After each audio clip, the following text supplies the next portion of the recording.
Do you think the season that BYU had puts them in a better position over Utah when it comes to recruiting?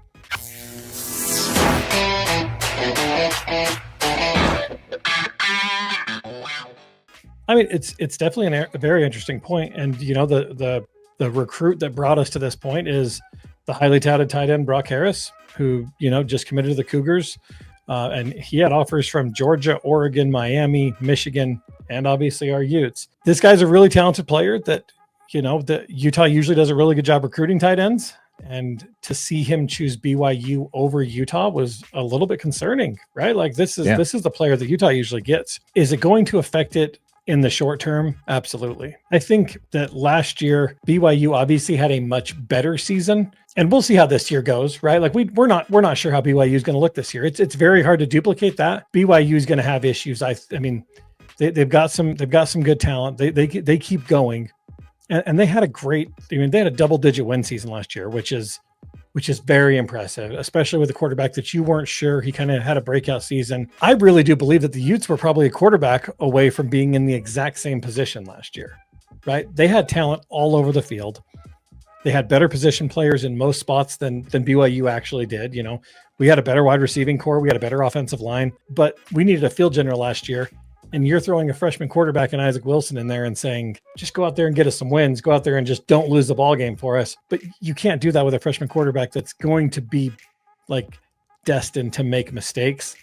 And the Utah defense is bend, don't break, right? If they can hold you to 14, all we got to do is score 21. We couldn't make that happen. And you know, we saw this transition kind of happen, you know, early in the transfer portal where we lost Keanu Tanavasu, Carson Ryan. Both those guys left the U and went down to BYU. And whether that's because they have family that live close to that area, or, you know, Keanu Tanavasu said that his reason for leaving was there was one of the defensive end coaches there he's really close with. He has some family ties to. He wanted the opportunity to go play for him. I think that all this takes is one successful season from the U to show that we were just a quarterback away. And I think you start seeing some of those recruits funnel back this direction. And I mean, I wouldn't even be surprised if we see, you know, Mr. Brock Harris, this newly touted guy, you know, end up in a Utah uniform here in a year or two, because it's not going to take long. And BYU is making up, you know, they're still a year or two probably behind Utah in the recruiting trail, but they're making up ground. You know, they're doing a good job and they're putting together a good team. But, and it's just my opinion, right? They're not the quality of football team that Utah is at this point. Yeah, it's kind of hard to argue against the record, you know, on if you're going to say who's the better team, Utah or BYU right now. You kind of have to go with the record. Like you can't just say, you know, proofs on the field, right? Mm-hmm. You want to hear my answer to this? Absolutely. So my answer is no, it doesn't affect the University of Utah in recruiting whatsoever. The reason behind that is, like you said, according to 24/7 Sports, the University of Utah has the ranking of recruiting at 40 in the 2025 rankings, which is actually a drop from 34 last year. BYU is at number 55.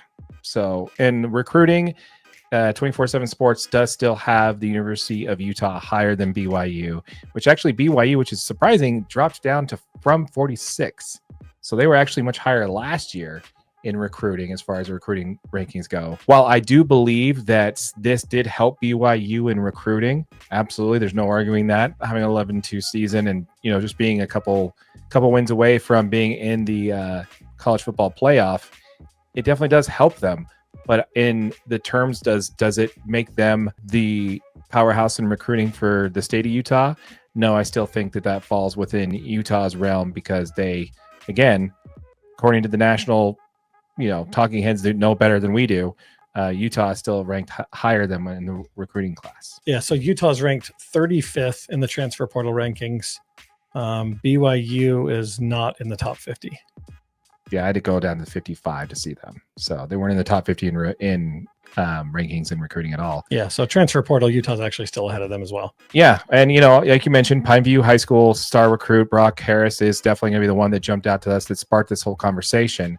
I do think that while this definitely did help BYU, absolutely, I'm not going to argue that at all. I don't think it impacted the University of Utah and its ability to recruit. Yeah, BYU's at 87. Yeah, so that's kind of that's where we're sitting on that, guys. We'd love to hear from you. Let us know what your thoughts are in the comments down below in regards to the University of Utah, and did the BYU season that they have affect the University of Utah's ability to recruit against BYU. Once again, folks, we'd love to hear from you. So let us know what your thoughts are down below. Drop a like on this channel. Check out the merch store. We got some University of Utah merch coming real soon, so be sure to check it out. And as always, smash that like button for your boy AJ right over there. Do it. Check it out. All of our Utah football content will be here on Utah Football DNA. So make sure, if you have not yet subscribed to the channel, we'll think of a really cool giveaway for this one once we hit 1,000 subscribers. So yep.